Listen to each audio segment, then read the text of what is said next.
चलिए समझिए। तो हो सकता है जब तक ले लें, जब तक तुम दूसरे घर जाओ और वहां कुछ आए हम। देखो इधर पहले जो पहला पॉइंट है इसमें है चौक कुंडली का। अब यहाँ पर ऐसा कहा जा रहा है कि हो सकता है अपने 12th के उसमें से हटा दिया है या नहीं हटाया है, फिर उसके बाद भी अपने को चौक कुंडली समझ लेना है।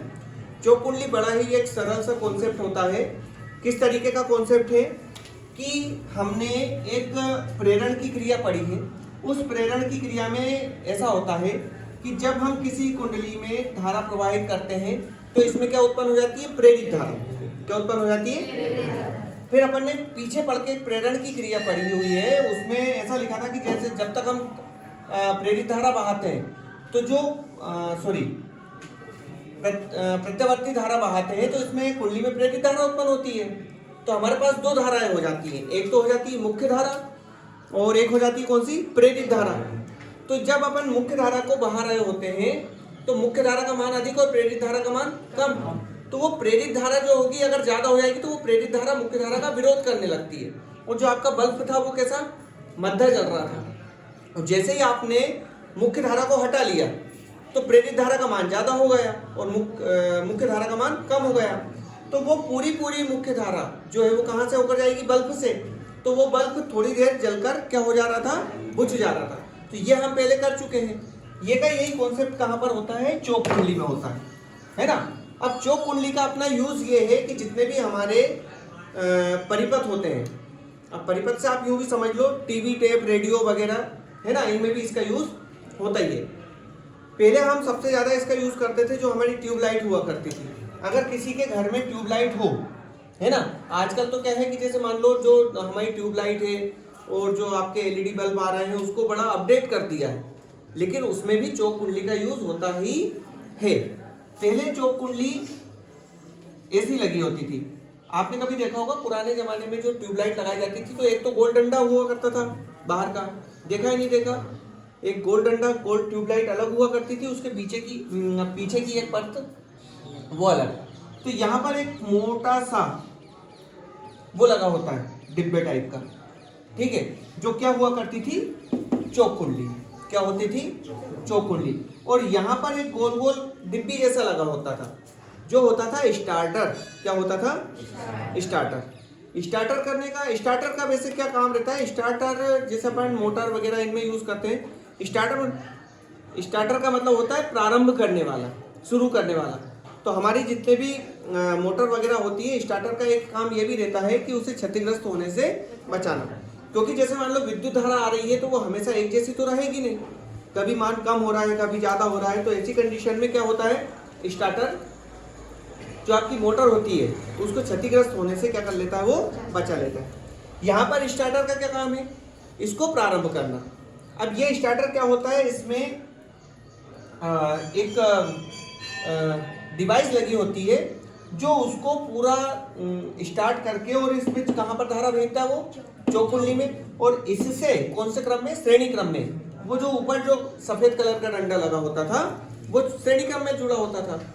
तो चौक कुंडली का ये काम रहता था कि उस पूरे इंस्ट्रूमेंट में एक समान धारा बहाना, मतलब जो धारा का मान कम या ज्यादा हो रहा है उसको कम या ज्यादा होने से रोकना और लगातार कैसी धारा भेजना, उसमें एक समान धारा भेजना, है ना। इसका यूज कहाँ होता था, एक तो हम इनमें करते ही हैं और सबसे ज्यादा एक तो मरकरी जिसे बोलते हैं, मरकरी या ट्यूबलाइट एक ही है।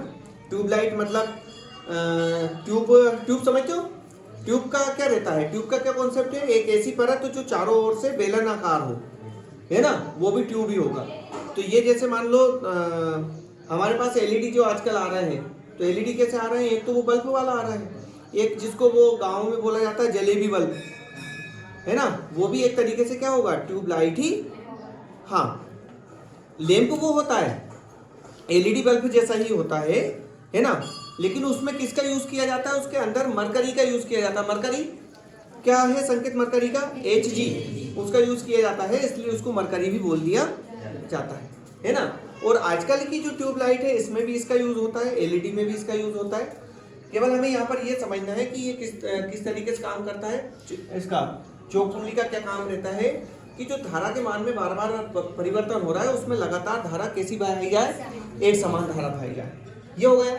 अब यहाँ पर क्या होता है कि जब अपन इसमें ऐसी धारा बहाते हैं तो इसमें प्रेरित धारा उत्पन्न हो जाएगी। ये प्रेरित धारा लगातार बल्ब में क्या करेगी, एक समान धारा प्रवाहित करेगी। ठीक है।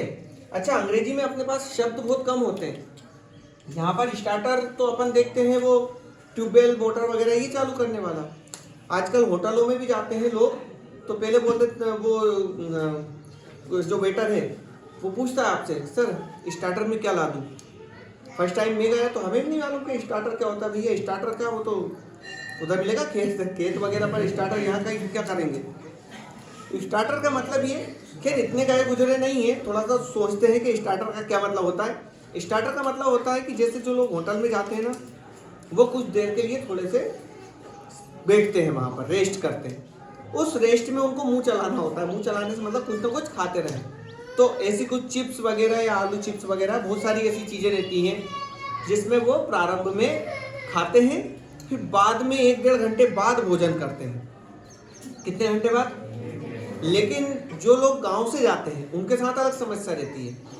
जैसे आप किसी बड़ी होटलों में जाओगे तो वो कम से कम आपको 10-15 मिनट देंगे रेस्ट के लिए, मतलब वो आप पे कूद नहीं पड़ेंगे। वहाँ के जो वेटर रहेगा कि भैया बताओ जल्दी क्या है, ऐसा नहीं होगा। लेकिन हमारे यहाँ क्या सिस्टम है, मतलब ऐसा होता है कि मैंने देखा बहुत बारी, गए बैठे और वो बेचारे वो वेटर पे चिल्लाते हैं बहुत तेजी से, जल्दी आओ। तो ऐसा नहीं है, उनका क्या रहता है थोड़ी देर वहाँ जाके बैठो, वो इस तरीके का कॉन्सेप्ट। तो वो स्टार्टर अलग है, हाँ ये स्टार्टर अलग है। और ये स्टार्टर क्या करता है, जो भी आपका परिपथ है उसको क्षतिग्रस्त होने से वो क्या करता है, बचाता है। ठीक है।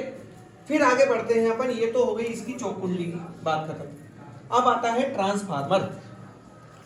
ट्रांसफार्मर का क्या काम रहता है। ट्रांसफार्मर क्या करता है, धारा को या तो बढ़ा देता है या कम कर देता है।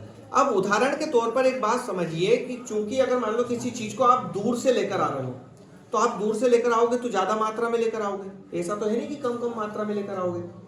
और क्यों कम मात्रा में, क्यों। जैसे उदाहरण के तौर पर आप कहीं से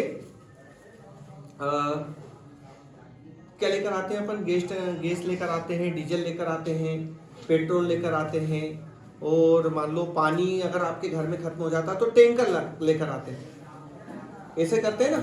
ऐसा तो करते नहीं कि यार भैया पानी पीने का खत्म हो गया तो 2 कुप्पे डाल जाना, ऐसा नहीं करते ना, या तो पूरा का पूरा टैंकर ही डलवाते। तो ऐसे ही लाइट का है, अगर लाइट जहाँ बन रही होती है तो हमें ज्यादा मात्रा में लाना पड़ेगा ना। तो ज्यादा मात्रा में लाने का मतलब ये कि उसका पावर कैसा होगा, ज्यादा। लेकिन उस ज्यादा पावर को आपके घर में उतार दिया जाए सीधे सीधे, तो क्या हमारे घर का पूरा जो परिपथ है वो क्षतिग्रस्त होने से बचेगा क्या, वो तो पूरा बेकार हो जाएगा। अगर मान लो वो 1300 kV की जो लाइट है, ठीक है, उस लाइट को हमारे घरेलू परिपथ में तो 250 वोल्टेज की लाइट की आवश्यकता पड़ती है।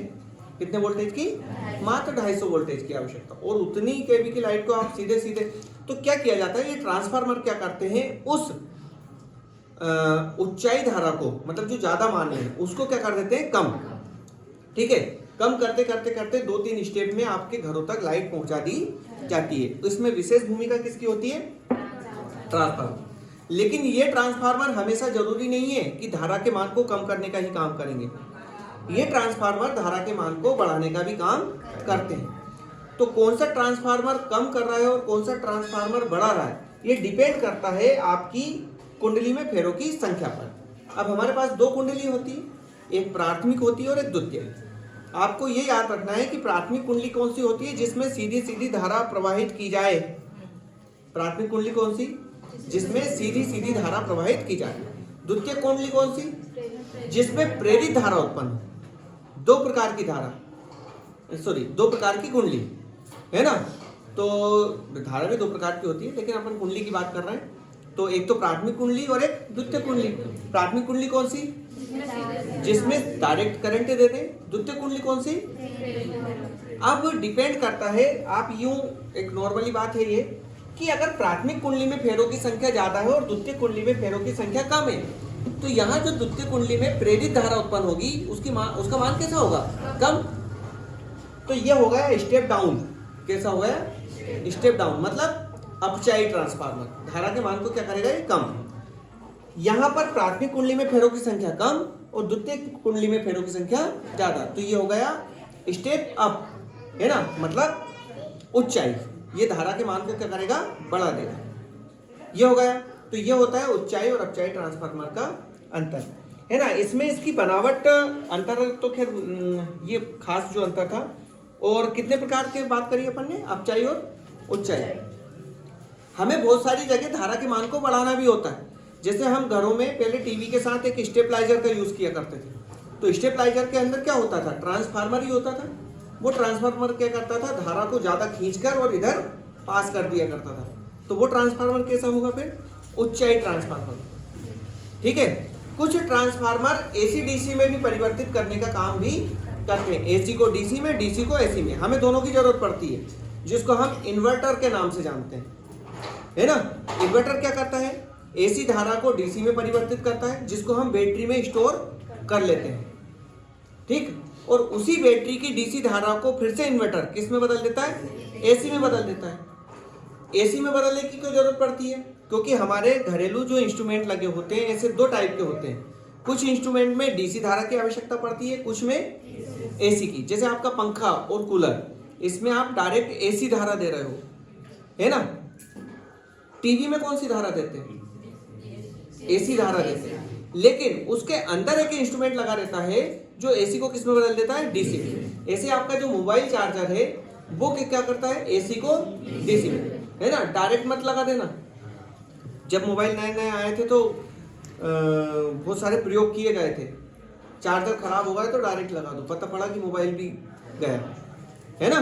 बहुत सारे करा है सर। चलिए, तो ये तो हो गया। ये आपका जो कहानी है अपचाई और ऊंचाई, ये क्लियर होना चाहिए कि ऊंचाई कब होगा और अपचाई कब होगा। अब आता है इसका बनावट, है ना। नहीं, पहले इसका सिद्धांत की बात कर ले। सिद्धांत था क्या इसमें, है ना। तो इसमें कुछ भी नहीं है। सिद्धांत इसका यही है कि ये अन्योन्य प्रेरण के सिद्धांत पर काम करता है। प्राथमिक कुंडली में आपने धारा दी, उस प्राथमिक कुंडली से क्या निकलेगा, चुंबकीय बल रेखाएं निकलेंगी। चुंबकीय बल रेखाएं कहां से निकलेंगी, वो द्वितीयक कुंडली में से। चुंबकीय बल रेखाएं ना, क्या लिखा है, अन्योन्य प्रेरण, उसमें द्वितीयक कुंडली में से निकलेंगी। द्वितीयक कुंडली में जब वो निकलेंगी, वहां से होकर गुजरेंगी, तो उसमें क्या होगा, प्रेरित धारा उत्पन्न हो जाएगी। काहे में उत्पन्न होगी, द्वितीयक कुंडली में। तो जब द्वितीयक कुंडली में प्रेरित धारा उत्पन्न होगी, उसी धारा को अपन क्या कर लेते हैं, प्राप्त कर लेते हैं। तो ये सिद्धांत है इसका, है ना। अब बात करें इसकी बनावट की, तो इसके कितने भाग हैं, 3 भाग। और इसे किसने बनाया था, फेराडे ने। किसने बनाया, फेराडे ने। और इसके कितने भाग होते हैं, 3 भाग। नंबर 1 तो होता है पटलित क्रोड। कैसा को क्रोड, पटलित का आप यूं समझ लो चपटा। पटलित माने क्या होगा, चपटा। क्या होता है, इसे बनाने के लिए हम आयताकार पत्ती काटते हैं, और वो भी काहे की होती है, नर्म लोहे की, है ना। तो नर्म लोहे की आयताकार पत्तियों को, ऐसे आयताकार पत्तियों को काटकर एक दूसरे के ऊपर रख दिया जाता है। साथ ही इन आयताकार पत्तियों को कैसे, जो आपका विद्युत रोधी कोई सा पदार्थ होता है, उससे पेंट कर दिया जाता है। क्यों कर दिया जाता है, अगर मान लो उसे विद्युत रोधी पदार्थ से पेंट नहीं करेंगे तो जो पूरा करंट है वो इस पे भी आ जाएगा, करंट लगने का डर रहेगा। अच्छा, जब कभी आपने घरों में पाए जाने वाले एलीमीटर को तोड़ा हो किसी ने, तो एलीमीटर में ऐसी पत्तियां निकलती है ई आकार की, है ना। तो एक ई आकार की ये हो गई, उसके ऊपर ई आकार की दूसरी रख दी, फिर इसके ऊपर ई आकार की तीसरी, फिर इसके ऊपर ई आकार की चौथी। इस तरीके से एक पूरा एलीमीटर या ट्रांसफार्मर बनाया जाता है। लेकिन अलग अलग ट्रांसफार्मरों की जो बनावट, बेसिक सिद्धांत तो यही है। लेकिन जब हमने इसको और ज़्यादा डेवलप करा, अब आप बोलोगे सर जो हमारी डीपी वगैरह ये भी ट्रांसफार्मर है, इसमें ऑयल का यूज़ किया जाता है, करते कि नहीं करते। तो यहाँ पर ये क्रोड की तरह काम करेगा। किसकी तरह काम करेगा, क्रोड की तरह। और पटलित बनाने का क्या कारण है कि इसमें भंवर धाराएं उत्पन्न ना हो, है ना। तो अपन ने लिखा कि इसे नर्म लोहे की बनी हुई आयताकार पट्टियों को काटकर अलग अलग कर दिया जाता है और इन्हें विद्युत रोधी पदार्थ का पॉलिश करके आपस में जोड़ दिया जाता है। ऐसा करने से क्या होता है, इसमें भंवर धाराएं उत्पन्न ना हो, मतलब भंवर धाराएं उत्पन्न होगी, उसे भंवर धाराओं को रोकने के लिए ही हम क्या बनाते हैं, इसको पटलित बनाते हैं। ठीक है। फिर आता है दूसरा प्राथमिक कुंडली। तो यहाँ पर वह कुंडली जहाँ पर जिसको सीधे सीधे धारा प्रवाहित की जाती है, तो वो कुंडली कौन सी होगी? प्राथमिक कुंडली। और द्वितीय कुंडली कौन सी? जिसमें प्रेरित धारा उत्पन्न होगी, है ना। अब आता है हाँ, और इसका डिपेंड किस पर करेगा? अपचाई और उच्चाई द्वितीय कुंडली में फेरों की संख्या पर। द्वितीय कुंडली में फेरों की संख्या यदि कम है, किससे? प्राथमिक कुंडली से, तो वो अपचाई ट्रांसफार्मर। और यदि द्वितीय कुंडली में फेरों की संख्या ज्यादा है तो वो कैसा हो जाएगा? उच्चाई ट्रांसफार्मर, है ना। अब आता है क्या? इसकी कार्यविधि। तो कार्यविधि में अपन ने यही लिखा है कि जब अपन बीच में बात कर चुके हैं कि जब अपन प्राथमिक कुंडली के सिरों पर प्रत्यावर्ती धारा जोड़ते हैं, हाँ प्रत्यावर्ती वोल्टेज जोड़ेंगे, वही प्रत्यावर्ती धारा बहने लगेगी, है ना, दोनों एक ही अर्थ में। तो जिससे ट्रांसफार्मर के क्रोड में चुंबकीय क्षेत्र उत्पन्न हो जाता है। ये चुंबकीय क्षेत्र या चुंबकीय फ्लक्स, चुंबकीय क्षेत्र का मतलब वही होगा ना, चुंबकीय बल रेखाएं, तो वो चुंबकीय फ्लक्स कहां से होकर निकलेगा? द्वितीय कुंडली से होकर निकलेगा। जब द्वितीय कुंडली से होकर निकलेगा तो क्या होगा? प्रेरित धारा उत्पन्न हो जाएगी। इस प्रेरित धारा का मान द्वितीय कुंडली में फेरों की संख्या पर निर्भर करेगा। इस प्रकार हमें द्वितीय कुंडली में फेरों की संख्या पर के आधार पर अपचाई और उच्चाई ट्रांसफार्मर प्राप्त होते हैं। ये हो गया क्लियर? क्रोड, क्रोड ये होता है जिस पर हम ये लपेटते हैं ना, ठीक है, ये जिसमें कुंडली लपेट देते हैं ना जिसके चारों ओर, उसे क्या बोला जाएगा? क्रोड। देखो आपने सुना होगा पृथ्वी का क्रोड होता है। पृथ्वी तीन भाग होते हैं ना पृथ्वी के, बीच वाले केंद्र भाग को क्रोड बोला जाता है, मालूम कि नहीं मालूम? और ये क्रोड इतना कठोर होता है, ये टूटता नहीं है। फिर इसके बीच का हिस्सा होता है प्रवार, जहां पर आपका लावा वगैरह, गैस, पेट्रोलियम सब पाया जाता है। और ऊपर का होता है भूपर पट्टी। ये अपनी पृथ्वी को 3 हिस्सों में डिवाइड करा है। एक तो केंद्रीय भाग को क्या बोला जाएगा? क्रोड। इसके ऊपरी भाग को प्रवार, है ना, और इसके ऊपरी भाग को, ये क्रोड को तोड़ने के लिए एक प्रयोग किया गया था। अमेरिकी लोगों ने करा था एक गड्ढा करने का। तो गड्ढा करते करते वो गए तो सही, लेकिन वो आगे ज्यादा नहीं जा पाए। क्यों नहीं जा पाए? क्योंकि नीचे जाने पर बहुत सारी गैस, गर्म गैस वगैरह ये निकलने लगी थी। तो जो मशीन थी जिससे वो गड्ढा कर रहे थे वो काम करना बंद हो गई, है ना। अभी तक जैसे अपन बोर वगैरह करते हैं तो कहाँ तक कर लेते हैं? हजार अभी तक, मतलब अपन ने अपने क्षेत्र में कितने 1000 फीट की गहराई तक देखे। जबकि इसकी रेडियस अगर बात करें, रेडियस कितना है इसका? 3200 मीटर या किलोमीटर के आसपास है। पृथ्वी की रेडियस कितनी है? पृथ्वी का व्यास वैसे है ना, अपन ऐसा रहता है इसमें,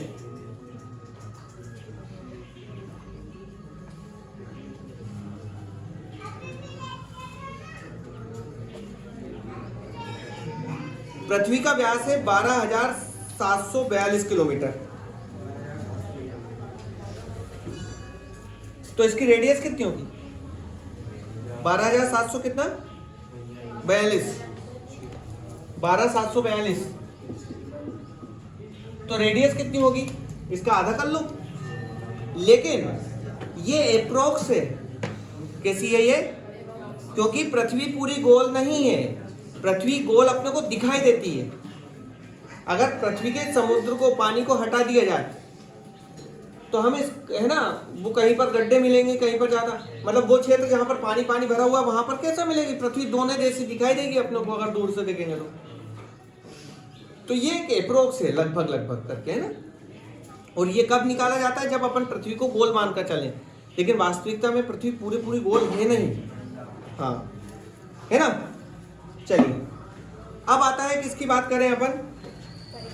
परिणामान अनुपात। तो परिणामान अनुपात क्या होता है? ध्यान देना इधर। ट्रांसफार्मर की द्वितीय कुंडली में फेरों की संख्या और प्राथमिक कुंडली में फेरों की संख्या के अनुपात को परिणामान अनुपात कहते हैं। इसे बहुत सारी बुक में केप्पा टाइप का भी लिखा है या के भी लिखा है। परिणामान अनुपात को किससे डिनोट करेंगे? केप्पा या के, लगभग वो एक जैसे ही होते हैं, है ना। तो वो प्रिंट याद, वैसे तो ग्रीक लेटर का अगर देखेंगे तो वो केप्पा होगा। N2/N1। N2 क्या है? कहाँ की? द्वितीय कुंडली में फेरों की संख्या N2, प्राथमिक कुंडली में फेरों की संख्या N1। अब यहाँ पर एक बात आती है, किसकी बात करें? ऊंचाई ट्रांसफार्मर की।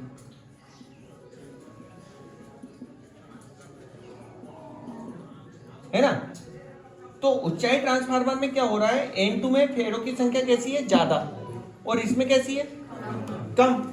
तो इसका जो परिणामान अनुपात होता है वो 1 से अधिक होगा। ये बात आ रही कि नहीं आ रही समझ में? जैसे मान लो मैं, ध्यान देना, मान लो मैं N1 प्राथमिक कुंडली में फेरों की संख्या अगर 5 ले लेता हूं।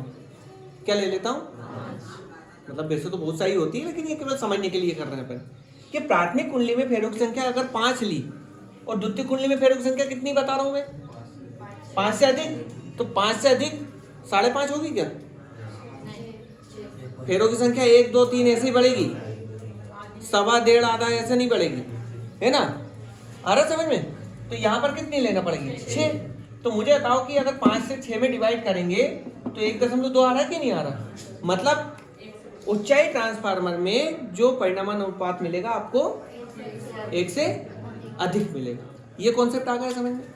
अब बात कर ले हम अपचाई ट्रांसफार्मर की।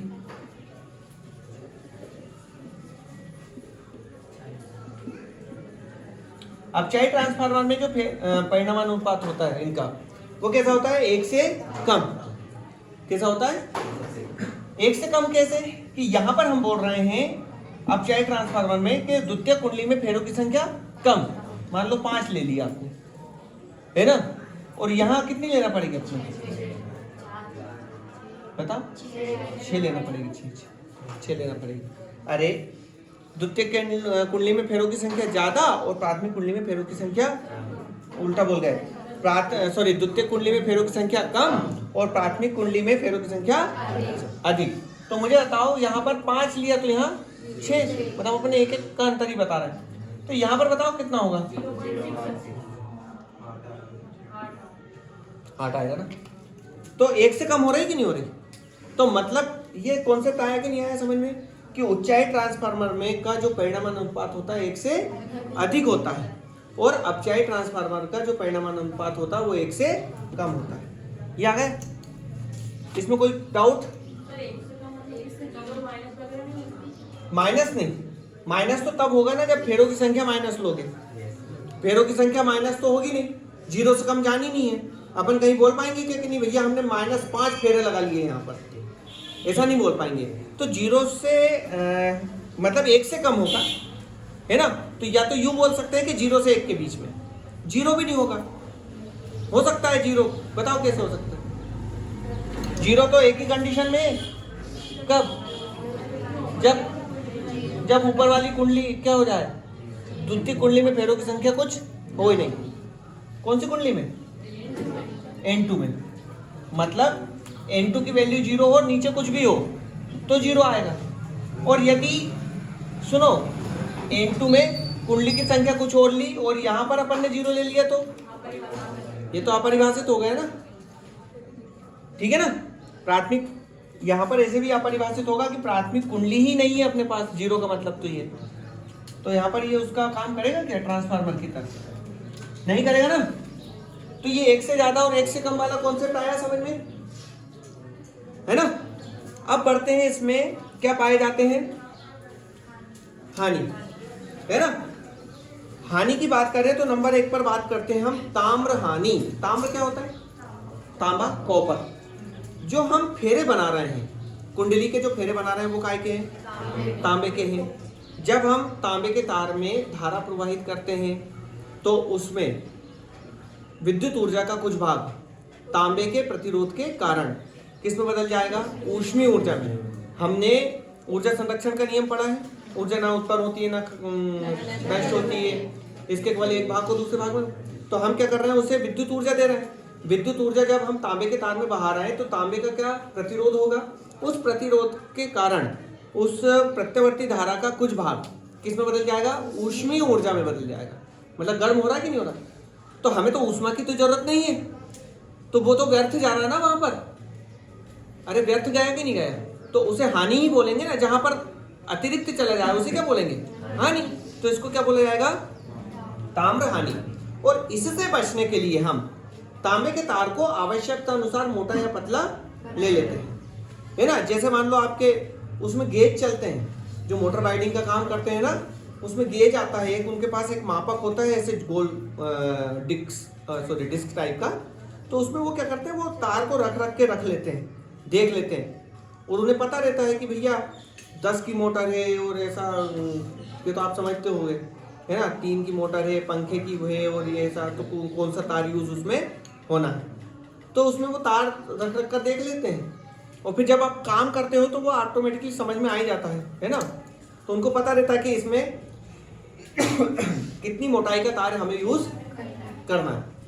उससे क्या किससे बचा जा सकता है, ताम्र हानि होने से बचा जा सकता है। ये क्लियर हो गया। दूसरे नंबर पे आता है आपका लौह हानि।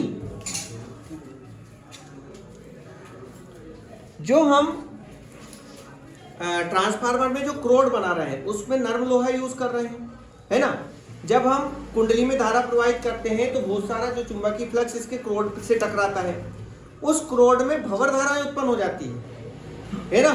और वो भंवर धाराएं उस क्रोड को क्या कर देते हैं, गर्म कर देते हैं। इसका मतलब क्या हो रहा है कि वही प्रत्यावर्ती धारा का कुछ भाग फिर से यहाँ पर क्या में बदल रहा है, ऊष्मीय ऊर्जा में बदल रहा है। तो इसे कम करने के लिए हम उन जो पत्तियां रहती हैं उसको कैसा बनाते हैं, पट्टलित, चपटा बनाते हैं, है ना, ताकि भंवर धाराएं उत्पन्न ना हो, और अगर उत्पन्न भी हो तो उसका मान कैसा हो, कम हो। इसलिए हम उनको कैसा बना लेते हैं, पटलित बना लेते हैं, है ना। ये हो गया आपका। फिर इसके बाद आता है आपका चुंबकीय फ्लक्स क्षरण भी तो है, 3 लिखे हैं अपन ने। चुंबकीय फ्लक्स क्षरण, चुंबकीय फ्लक्स क्षरण समझ लो, है ना, अभी लिख लेंगे उसको, ज्यादा बड़ा नहीं है ऐसा। चुंबकीय फ्लक्स क्षरण में क्या होता है कि यदि हम कुंडली को अलग अलग रखें, ये तो हो गई प्राथमिक कुंडली, ये क्या हो गई आपकी द्वितीय कुंडली। अगर ये एक दूसरे से दूर है ना, तो यहां से जो चुंबकीय फ्लक्स निकला, है ना, तो जरूरी नहीं कि वो एक ही दिशा में जाए। ये कुंडली ये गोल है, ये तो सभी दिशाओं में जाएगा ना। इसको यहां पर रखा तो इसमें कितना चुंबकीय फ्लक्स निकलेगा, कम निकलेगा कि नहीं निकलेगा। और बाकी जो अतिरिक्त चुंबकीय फ्लक्स है वो तो व्यर्थ ही चला गया, है ना। तो इसको क्या बोला जाएगा, चुंबकीय फ्लक्स क्षरण। ये समझो फिर से, ये कुंडली, ये मान लो ये कुंडली, इससे तो चारों ओर ही निकलेगा, लेकिन हमने इसके साइड में रखी, तो साइड में जो द्वितीय कुंडली रखी इससे केवल ये वाले हिस्से वाला चुंबकीय फ्लक्स होकर गुजरेगा, बाकी जो दूसरे राउंड पे जा रहा है वो तो इससे होकर गुजरेगा, तो वो चुंबकीय फ्लक्स तो बेकार चला गया ना। अब ऐसी कंडीशन में क्या करते हैं इससे बचने के लिए, कि हम एक ही आधार पर प्राथमिक कुंडली और उसी आधार पर द्वितीय कुंडली को लपेट देते हैं। तो इससे क्या फायदा होगा, एक के ऊपर एक हो गई ना, वो प्राथमिक कुंडली अंदर, उसको अपन ने धारा दी, तो उससे क्या निकला, चुंबकीय फ्लक्स। उससे क्या निकला, चुंबकीय फ्लक्स। जब उससे चुंबकीय फ्लक्स निकलेगा तो उसके चारों ओर कौन सी, वो द्वितीय कुंडली आ गई, तो पूरा चुंबकीय फ्लक्स कहां से निकलेगा, चुंबकीय फ्लक्स से निकलेगा, वो सॉरी यार, द्वितीय कुंडली से निकलेगा। पूरा चुंबकीय फ्लक्स कहां से निकलेगा, तो जिससे हम किससे बचा जा सकता है, हमारा चुंबकीय फ्लक्स क्षरण, इससे बच सकते हैं। क्लियर है सर। अब आता है आपका शैथिल्यहास। ठीक है, शैथिल्यहास में क्या होता है कि प्राथमिक कुंडली में प्रत्यावर्ती धारा प्रवाहित करने पर ट्रांसफार्मर का क्रोड बार बार चुंबकित और विचुंबकित होता है। क्या होता है, चुंबकित और विचुंबकित। इसे कम करने के लिए क्रोड को काहे का बनाया जाता है, जैसे अपना बार बार अपन जैसे प्रत्यावर्ती धारा प्रवाहित कर रहे हैं, तो वो क्या हो रहा है, बार बार तो चुंबकित हो रहा है, बार बार विचुंबकित, है ना। तो वो भी अतिरिक्त ऊर्जा व्यर्थ ही जा रही है, तो इसलिए अपन उसको काहे का बनाते हैं, नर्म लोहे का, ताकि उसका चुंबकत्व एक समान बना रहे। ये हो गए। तो ये 4 प्रकार के हैं यहाँ पर, ठीक है। कितने प्रकार के, 4।